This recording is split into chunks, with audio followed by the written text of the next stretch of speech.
प्रिय छात्र, online class के लिए आपका स्वागत है। मैं आज 9वीं कक्षा के वीरांगना चन्नम्मा यानी 15वां पाठ वीरांगना चन्नम्मा पाठ का विश्लेषण करना चाहती हूँ। वीरांगना चन्नम्मा एक ವ್ಯಕ್ತಿ ಪರಿಚಯ है। किस ವಿಧ में है, ಯಾವ ಮೆಥಡಲ್ಲಿ ಇದೆಯಪ್ಪ ಅಂದರೆ ವೀರಾಂಗನ ಚೆನ್ನಮ್ಮ ಅಂತಕ್ಕಂಥದ್ದು ಒಂದು ವ್ಯಕ್ತಿ ಪರಿಚಯ, ಅಂದರೆ ಒಬ್ಬ ವ್ಯಕ್ತಿಯನ್ನೇ ಕುರಿತು ಇರ್ತಕ್ಕಂಥ ಒಂದು ಪರಿಚಯ. ಒಂದೇ ವಿಷಯದ ಬಗ್ಗೆ ಒಬ್ಬ ವ್ಯಕ್ತಿ ಬಗ್ಗೆ ಮಾತಾಡುವಂಥದ್ದಾದರೆ ವಿವರಣೆ ಕೊಡುವಂಥದ್ದು ಅದೇನಂತಾರೆ ವ್ಯಕ್ತಿ ಪರಿಚಯ ಅಂತ ಕರೀತಾರೆ. ಶಬ್ದಾರ್ಥ के बारे में समझेंगे, ಅಂದರೆ ಶಬ್ದಾರ್ಥಗಳ ಬಗ್ಗೆ ತಿಳ್ಕೊಂಡು ನಂತರ ಮುಂದಕ್ಕೆ ಹೋಗೋಣ. सत्ता, सत्ता का मतलब है अधिकार. लोलुप, लोलुप का मतलब है लोभी, लोभी का मतलब है लालच. लालची ಅಂದರೆ ತುಂಬ ದುರಾಸೆ ಪಡ್ತಾರೆ, ಆಸೆ ಬೇರೆ ದುರಾಸೆನೇ ಬೇರೆ. ಇಕಲೌತಿ, ಕಲೌತಿ का मतलब है ಒಬ್ಬಳೆ ಮಗಳು, ಏಕಮಾತ್ರ. ಆಖೇಟ್, ಶಿಕಾರ್ ಅಂದರೆ ಶಿಕಾರ್ ಅಂದರೆ ಬೇಟೆ ಆಡ್ತಕ್ಕಂಥದ್ದು. ಜವಾಹರಾತ್, ರತ್ನ ಮಣಿ ಮುತ್ತು ಬರುತ್ತಲ್ಲ ಅವೆಲ್ಲವನ್ನು ಸೇರಿ ಜವಾಹರಾತ್ ಅಂತ ಕರೀತಾರೆ. ಹೌಸ್ಲಾ, ಹೌಸ್ಲಾ का मतलब है उत्साह साहस. कोक, गर्भ. प्रवर्धन, एक राजा का नाम. पटवर्धन, प्रवर्धन नहीं सॉरी, पटवर्धन, पटवर्धन एक राजा का नाम है. गद्दी, सिंहासन. चाटुकोर, झूठी प्रशंसा करने वाला, ಅಂದರೆ ಪೊಳ್ಳು ಹೊಗಳಿಕೆ ಅಂತ ಹೇಳ್ತಾರಲ್ಲ, ಸುಮ್ಮನೆ ಇಲ್ಲದೆ ಇರೋದೆಲ್ಲ ಹೇಳ್ತಕ್ಕಂಥದ್ದು ಹೊಗಳಿಕೆಗೆ. ಪತನ್, ವಿನಾಶ್. ಹಡಪ್ನ, छीन लेना. अनुचित रूप से लेना.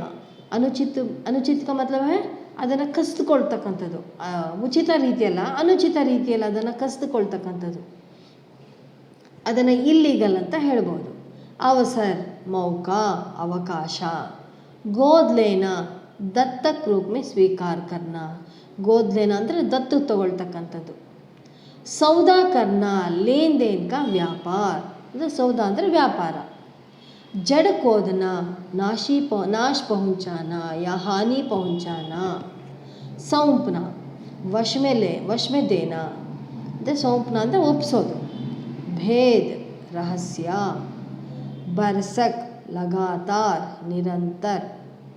ಪರ್ವಾನ, ಆಜ್ಞಾಪತ್ರ. ಫಟ್ಕಾರ್, ಡಾಂಟ್ ಫಟ್ಕಾರ್ ಅಂತ ಹೇಳ್ತಾರಲ್ಲ ಅದನ್ನು ಬೈತಕ್ಕಂಥದ್ದು, ಬೈಗಳ. ಖತರ, ಅಪಾಯ್, ವಿಪತ್ತಿ. ಚಾಲ್ ಆಚರಣ್ ಅಂದರೆ ಚಲನ್. ಚಾಲ್ का मतलब है ಆಚರಣೆ, ನಡ್ಕೊಳ್ಳೋ ರೀತಿ, ವ್ಯಕ್ತಿತ್ವ. ಲಲ್ಕಾರ್ನ, ಯುದ್ಧ के लिए ಆಹ್ವಾನ ದೇನಾ ಯಾ ಆಹ್ವಾನ ಅಂದರೆ ಯುದ್ಧಕ್ಕೆ ಕರೀತಕ್ಕಂಥದ್ದು, ಲಲ್ಕಾರ್ನ ಅಂದರೆ ಯುದ್ಧಕ್ಕೆ ಕರೀತಕ್ಕಂಥದ್ದು. ಸಪೂತ್, ಸುಪುತ್ರ. ಧಮ್ಕಿ ದೇನಾ, ಭಯ ದಿಖಾನ. ತಹಸ್ ನಹಸ್ ಕರ್ನ, ಚೂರ್ ಚೂರ್ ಕರ್ನ. ತಹಸ್ ನಹಸ್ ಅಂದರೆ ನಾಶ ಮಾಡ್ತಕ್ಕಂಥದ್ದು, ಏನು ಚೂರ್ ಚೂರ್ ಕರ್ನ ಅಂದರೆ ಇಲ್ಲಿ ಬಿಡಿ ಬಿಡಿಯಾಗಿ ಚೂರು ಚೂರು ಮಾಡ್ತಕ್ಕಂಥದ್ದಲ್ಲ, ಅದನ್ನು ನಾಶ ಮಾಡ್ತಕ್ಕಂಥದ್ದು, ಅಂದರೆ ಅದನ್ನು ಹೆಸರಿಲ್ಲದೆ ಮಾಡ್ತೀವಿ ಅಂತಾರಲ್ಲ ಆ ರೀತಿ. ಮರ್ದಾನಿ, मर्दानी वेश का मतलब है पुरुष वेश. योद्धा, सैनिक. घेरा, आक्रमण, घेरना आक्रमण ಮಾಡಿ ಸುತ್ತುವರಿತಕ್ಕಂಥದ್ದು. सम्मुख, सामने. दुबारा, दूसरी बार ಅಂದರೆ ಮತ್ತೆ ಪುನರಾವರ್ತನೆ, ಮತ್ತೊಂದು ಸತಿ. ಚಿನಗಾರಿ, ಆಗ ಕಾ ಕಣ್ ಅಂದರೆ ಚಿನಗಾರಿ ಅಂದರೆ ಕಿಡಿ, ಬೆಂಕಿಯ ಕಿಡಿ. ये सभी शब्दार्थ इस पाठ में आने वाली कठिन शब्द के अर्थ होते हैं. इसमें कुछ मुहावरे भी है, ಅಂದರೆ ಕೆಲವೊಂದು ಮುಹಾವರೆಗಳನ್ನು ಕೊಟ್ಟಿದ್ದಾರೆ, ನಾವು ಅದ್ರ ಬಗ್ಗೆನೂ ತಿಳ್ಕೊಬೇಕಾಗಿ ಬರುತ್ತೆ. ಮುಹಾವರೆ का मतलब आपको पहले ही मालूम है ना, ಅಂದರೆ ಮುಹಾವರೆ ಅಂದರೆ ನಿಮ್ಗೆ ಆಲ್ರೆಡಿ ಗೊತ್ತಿರೋವಂಥ ವಿಷಯನೇ. ಮುಹಾವರೆ ಅಂದರೆ ಏನಪ್ಪ ಅಂದರೆ ಶಬ್ದಗಳ ಹೆಚ್ಚು ಶಬ್ದಗಳನ್ನು ಒಳಗೊಂಡಿರುತ್ತೆ ಮತ್ತು ಅದರ ಅರ್ಥ ನಿಗೂಢವಾಗಿ ಇರುತ್ತೆ, ಅದನ್ನು ನಾವು ಮುಹಾವರೆ ಅಂತ ಕರೀತಾ ಬರ್ತೀವಿ. ನಾಕೋ ಚನೆ ಚಬಾನ, ನೋಡಿ ಇಲ್ಲಿ ನಾಕೋ ಚನೆ ಚಬಾನ, ಬಹುತಿ ಹೈರಾನ್ ಹೋನ ಅಂದರೆ ಒಂಥರ ನಿದ್ದೆಗೆಡಿಸ್ತಕ್ಕಂಥದ್ದು, ಹುಚ್ಚಿಡಿಸ್ತಕ್ಕಂಥದ್ದು. ರಕ್ತ ಕೌಲ್ನ, ರಕ್ತ ಕುದಿಯೋದು ಅಂತ ಹೇಳಿದಾಗ ಅದಕ್ಕೆ ಆ ಒಂದು ವಾಕ್ಯಾಂಶಕ್ಕೆ ಬೇರೆಯೇ ಅರ್ಥ ಸಿಗುತ್ತೆ. ಅತ್ಯಧಿಕ್ ಕ್ರೋಧೋನ ಅಂದರೆ ತುಂಬ ಕೋಪ ಬಂದಾಗ ನಂಗೆ ರಕ್ತ ಕುದೀತಾ ಇದೆ ಅಂತ ಹೇಳ್ತಾರಲ್ಲ, ರಕ್ತ ಕುದಿಯೋದು ಅಂದರೆ ಕೋಪ ಬರ್ತಕ್ಕಂಥದ್ದು. ಲೋಹಾಲೇನ ಬದಲಾಲೇನ, ಅವ್ರ ಬಗ್ಗೆ ಬದಲ ಅಂದರೆ ಏನು ಹೇಳ್ಬೋದು, ಲೋಹಾಲೇನ ಅಂದರೆ ಅವ್ರಿಗೆ ಬದಲಿ ಕೊಡ್ತಕ್ಕಂಥದ್ದು, ಅವ್ರ ಮೇಲೆ ಗ್ರಿಡ್ಜ್ ಅಂತ ಹೇಳ್ತಾರಲ್ಲ, ಜಿದ್ದನ್ನು ಸಾಧಿಸ್ತಕ್ಕಂಥದ್ದು, ಅಥವಾ ಅವ್ರ ಮೇಲೆ ಮತ್ತೊಂದು ರೀತಿ ಅದನ್ನು ಪಡಿತಕ್ಕಂಥದ್ದು. ಅಪ್ರಸ ಮುಹ ಲೇಕರ್ ಚಲೆ ಜಾನ ಅಪಮಾನಿತ್ ಹೋ ಜನ, ಮುಖ ಮುರಿಸ್ಕೊಂಡು ಹೋಗ್ತಕ್ಕಂಥದ್ದು ಅಂತಾರೆ, ಅಲ್ಲಿ ಅಪಮಾನಿತ್ ಹೋನ. ಪ್ರಾಣೋಕಿ ಬಾಜಿ ಲಗಾನ, ಪ್ರಾಣವನ್ನು ಪಣವಾಗಿ ಇಡ್ತಕ್ಕಂಥದ್ದು, ಅಂದರೆ ಜಾನ್ ಪರ್ ಖೇಲ್ನ, ಪ್ರಾಣವನ್ನು ಒತ್ತೆಯಾಗಿಡೋದು ಅಂತ ಹೇಳ್ತಾರಲ್ಲ, ಪ್ರಾಣವನ್ನು ಒತ್ತೆಯಾಗಿಟ್ಟರು ಅಂದರೆ ಅಲ್ಲಿ ಆಟದ ಮೇಲೆ, ಜಾನ್ ಪರ್ ಅಂದರೆ ಪ್ರಾಣದ ಮೇಲೆ ಆಟ ಆಡ್ತಕ್ಕಂಥದ್ದು. ಟೂಟ್ ಪಡ್ನ ಅಂದರೆ ಆಕ್ರಮಣ ಕರ್ನ, ಕಾಮ್ ತಮಾಮ್ ಕರ್ನ ಖತಮ್ ಕರ್ನ ಮಾರ್ ಡಾಲ್ನ. ಜೀವನ್ ಜ್ಯೋತಿ ಬುಜ್ ಜಾನ, ಜೀವನದ ಜ್ಯೋತಿ ಆರ್ತಕ್ಕಂಥದ್ದು, ಅವರ ಜೀವನ ಜ್ಯೋತಿ ಆರೋಗಿದೆ ಅಂದರೆ ಸೊ ಅಲ್ಲಿಗೆ ಅವ್ರು ಸತ್ತಿದ್ದಾರೆ ಅಂತ ಅರ್ಥ. ಇದು ಎಲ್ಲ ಗ್ರಾಂಥಿಕ ರೂಪಗಳು, ಬಹಳ ನಿಗೂಢವಾಗಿರುತ್ತೆ ಅರ್ಥ, ಮತ್ತು ಆ ವಾಕ್ಯಕ್ಕೆ ಮತ್ತಿನ್ನೊಂದು ಬೇರೆ ರೀತಿಯ ಅರ್ಥವನ್ನು ಕೊಡ್ತಕ್ಕಂಥದ್ದೇ ಮುಹಾವರೆ. अब आएंगे पाठ के आशय के बारे में. आशय का मतलब आपको मालूम है ना, उद्देश्य. जो भी पाठ होता है या पद्य होता है उसके लिए कुछ ना कुछ आशय या उद्देश्य ज़रूर होता है. देखेंगे इस पाठ का आशय क्या है. छात्र कर्नाटक की वीर महिला चन्नम्मा की देशभक्ति का परिचय प्राप्त करते हैं. इस पाठ में छात्र यानी विद्यार्थी ಕರ್ನಾಟಕಿ ವೀರ ಮಹಿಳಾ, ಕರ್ನಾಟಕದ ವೀರ ಮಹಿಳೆಯಾದಂತಹ ಚೆನ್ನಮ್ಮಾಳ ದೇಶಭಕ್ತಿಯ ಪರಿಚಯ ನಮಗೆ ಸಿಗುತ್ತೆ.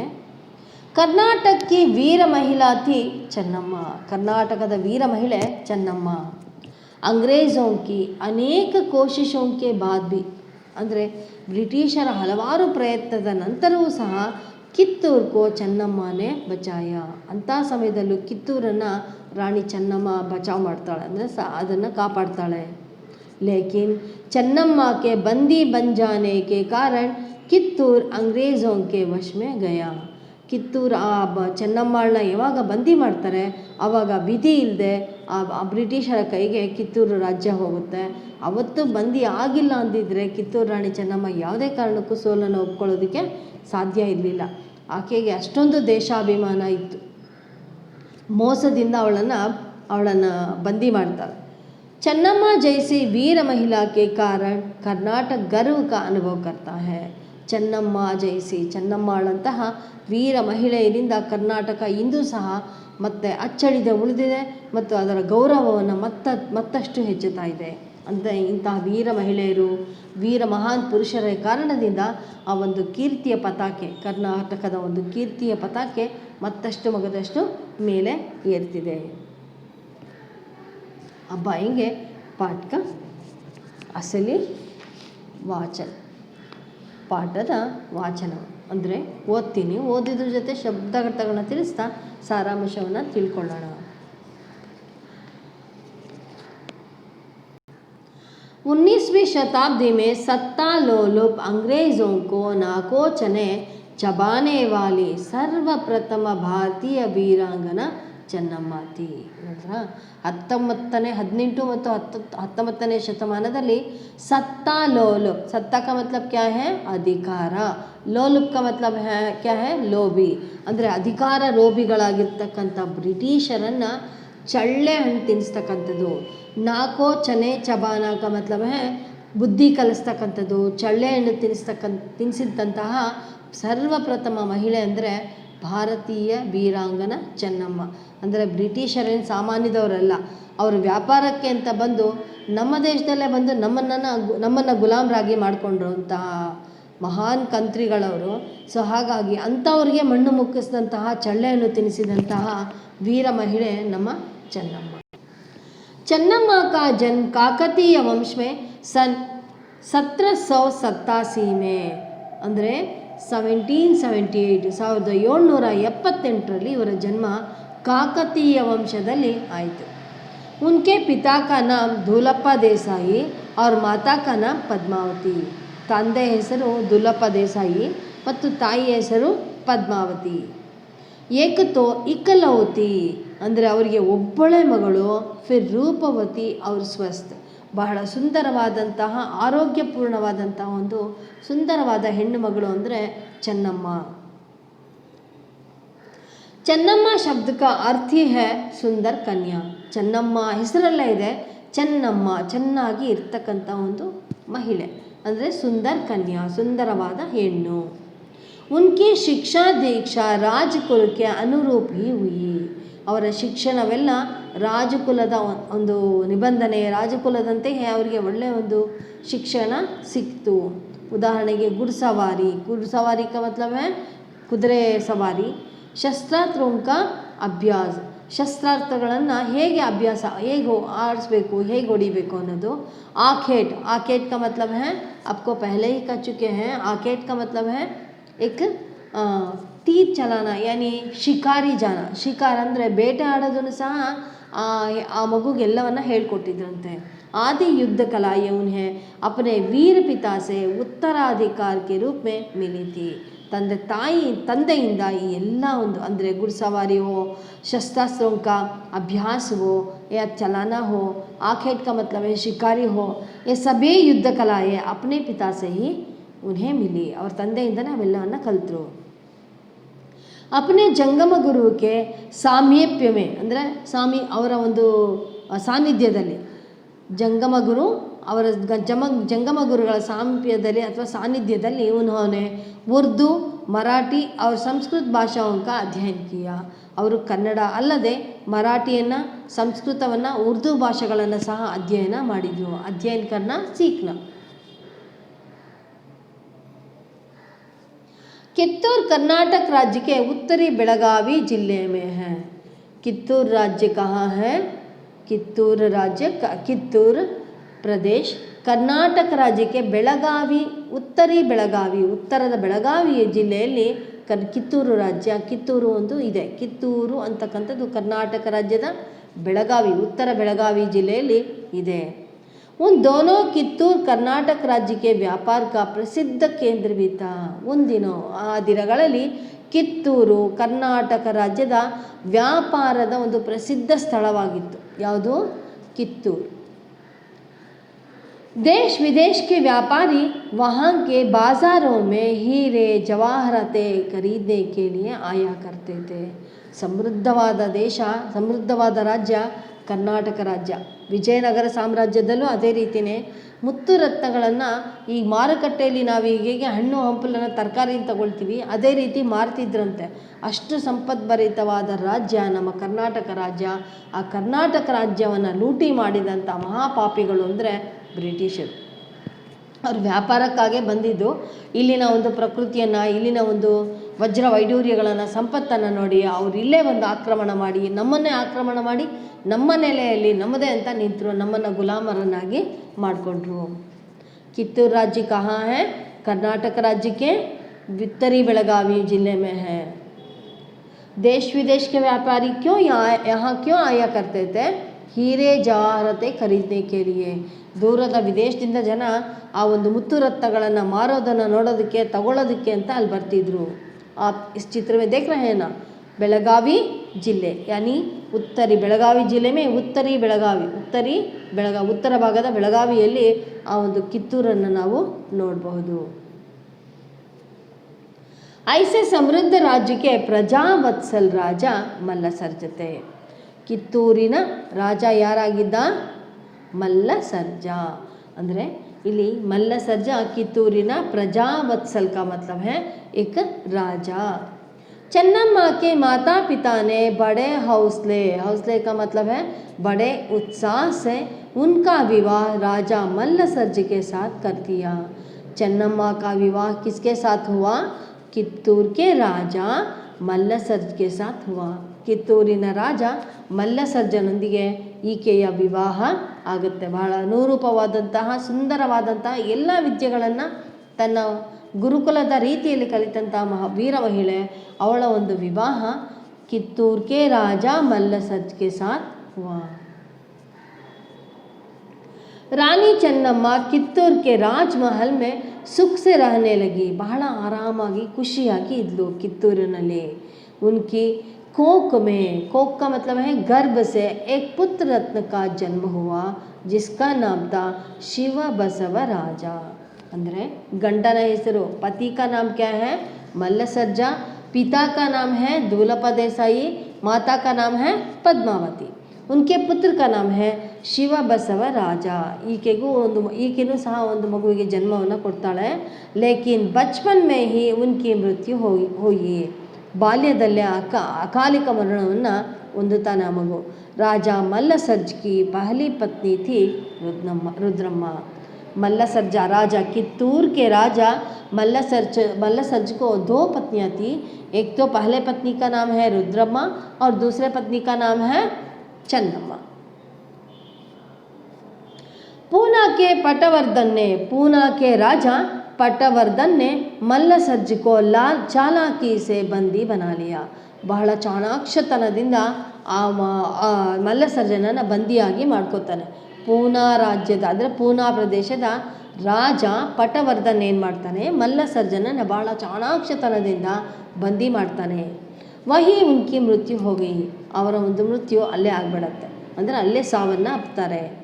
मल्लसर्ज की मृत्यु के बाद, मल्लसर्ज ನಂತರ ಅಂದರೆ मल्लसर्जನ ಮೃತ್ಯುವಿನ ನಂತರ ಚೆನ್ನಮ್ಮ ने रुद्रम्मा की सलाह को हवा में उड़ाकर, ಅಂದರೆ ಇಲ್ಲಿ ರುದ್ರಮ್ಮ ಇನ್ನಷ್ಟು ಕೇಳ್ಕೊತಾಳೆ, रुद्रम्मा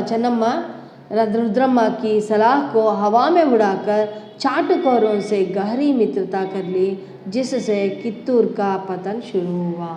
ನೋಡಿ ಹೇಗಿದೆ ಇಲ್ಲಿ ರುದ್ರಮ್ಮ ಏನು ಮಾಡ್ತಾಳೆ, ರುದ್ರಮ್ಮನ ಮಗ ಅವನು ಎಲ್ಲವನ್ನ ಅಂದರೆ ಆ ಚೆನ್ನಮ್ಮ ಹೇಳ್ತಕ್ಕಂಥ ಎಲ್ಲ ಮಾತನ್ನು ಗಾಳಿಗೆ ಬಿಟ್ಟು ತಾನು ಆ ಕೆಟ್ಟವರ ಸಂಘವನ್ನು ಮಾಡಿ ಕಿತ್ತೂರಿನ ಅವನತಿಯನ್ನು ಪಡೆಯೋ ಹಾಗೆ ಆಗತ್ತೆ।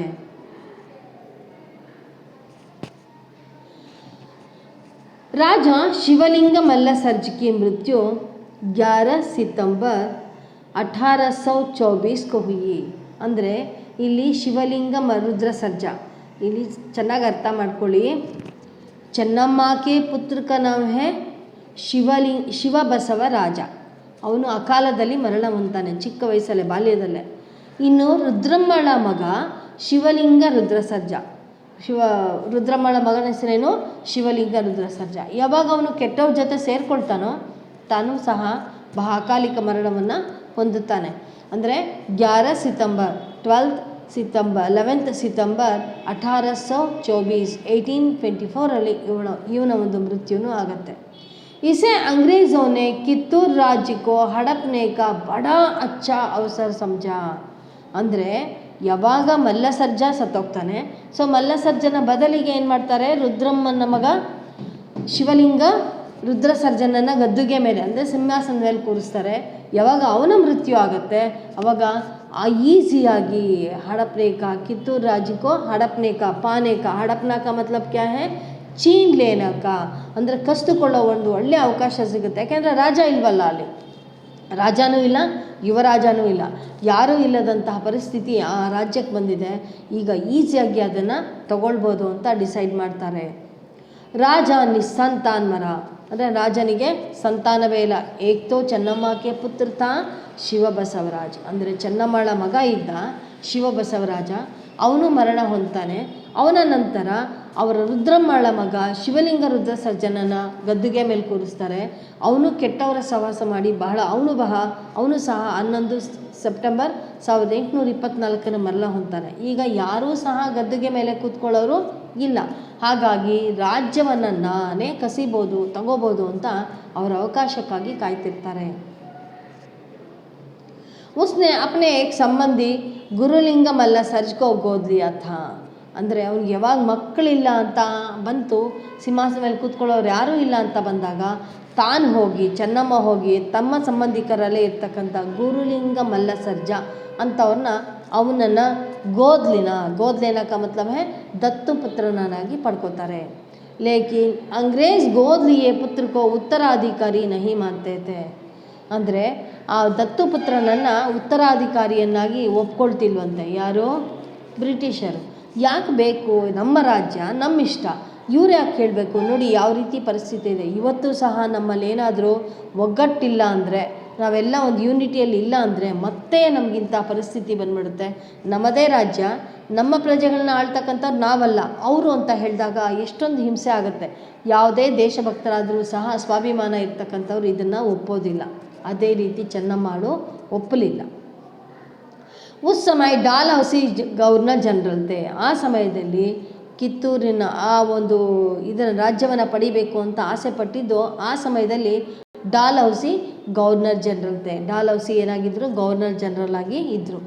ಐಸೆ ಅವಸರ್ ಪರ್ ರಾಣಿ ಚೆನ್ನಮ್ಮ ನೆ ಕಿತ್ತೂರು राज्य को संभाल कर रक्षा करने की कसम खाई. ಅಂಥ ಪರಿಸ್ಥಿತಿಯಲ್ಲಿ ಆ ಪರಿಸ್ಥಿತಿಯಲ್ಲಿ ಅಂದರೆ ಯಾವಾಗ ನಿಸ್ಸಂತಾನ ಇಲ್ಲ, ಸಂತಾನವೇ ಇಲ್ಲ, ನಾನೇ ತಗೊಳ್ತೀನಿ ಅನ್ನೋ ಪರಿಸ್ಥಿತಿ ಬಂದಾಗ, ಗದ್ದುಗೆ ಮೇಲೆ ಕೂತ್ಕೊಳ್ತೀನಿ ಅಂತ ಅಥವಾ ಕಸ್ಕೊಳ್ತೀನಿ ಅಂತ ಬ್ರಿಟಿಷರು ಬಂದಾಗ, ಐಸೆ ಅವಸರ್ ಪರ್ ರಾಣಿ ಚೆನ್ನಮ್ಮ ಹೇಳ್ತಾಳೆ, ನನಗೆ ಮಕ್ಕಳ ಕೂತ್ಕೊಳ್ದೇ ಇದ್ರೂ ಪರವಾಗಿಲ್ಲ, ಮಕ್ಕಳನ್ನೇ ಒಪ್ಪಲಿಲ್ಲ ಅಂದರೆ ನಾನೇ ರಾಜ್ಯಭಾರ ಮಾಡ್ತೀನಿ ಅಂತ ಆ ರಾಜ್ಯವನ್ನು ಕಾಪಾಡ್ತೀನಿ ಅನ್ನೋ ಒಂದು ಕಸಮ್ ಅಂದರೆ ಪ್ರಮಾಣವನ್ನು ಮಾಡ್ತಾಳೆ. ಅಂದರೆ ಇಲ್ಲಿ ನಾವು ಗಮನಿಸ್ಬೇಕಾಗಿದ್ದು ಇಷ್ಟೇ ಮಕ್ಕಳೇ,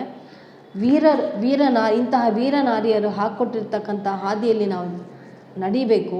ದೇಶಾಭಿಮಾನ ಎಲ್ಲಿಯವರೆಗೆ ನಮ್ಮಲ್ಲಿರುತ್ತೆ, ಸ್ವಾಭಿಮಾನ, ದೇಶಾಭಿಮಾನ, ಅಲ್ಲಿವರೆಗೆ ನಮ್ಮನ್ನು ಯಾರೂ ಏನೂ ಮಾಡೋದಕ್ಕೆ ಸಾಧ್ಯ ಇಲ್ಲ. ನಮ್ಮಲ್ಲಿ ಯಾವಾಗ ಯೂನಿಟಿ, ಒಗ್ಗಟ್ಟು ಅನ್ನೋದು ಇರೋದಿಲ್ವೋ ಅಂತಹ ಸಮಯದಲ್ಲಿ ನಾವು ಇಂಥ ಪರಿಸ್ಥಿತಿಗೆ ಸಿಕ್ಕಾಕ್ಕೊಳ್ತೀವಿ. ದೇಶದ ಬಗ್ಗೆ ಬಹಳ ಗೌರವ ಇರಬೇಕು, ಗೌರವದ ಜೊತೆಗೆ ಜವಾಬ್ದಾರಿಯುತವಾಗಿ ನಡ್ಕೊಳ್ಬೇಕು ಅಂತ ಕೇಳ್ತಾ ನಾನು ಈ ಪಾಠದ ಮೊದಲನೇ ಭಾಗವನ್ನು ಮುಗಿಸ್ತಾ ಇದ್ದೀನಿ. ಧನ್ಯವಾದ ಛಾತ್ರೋ.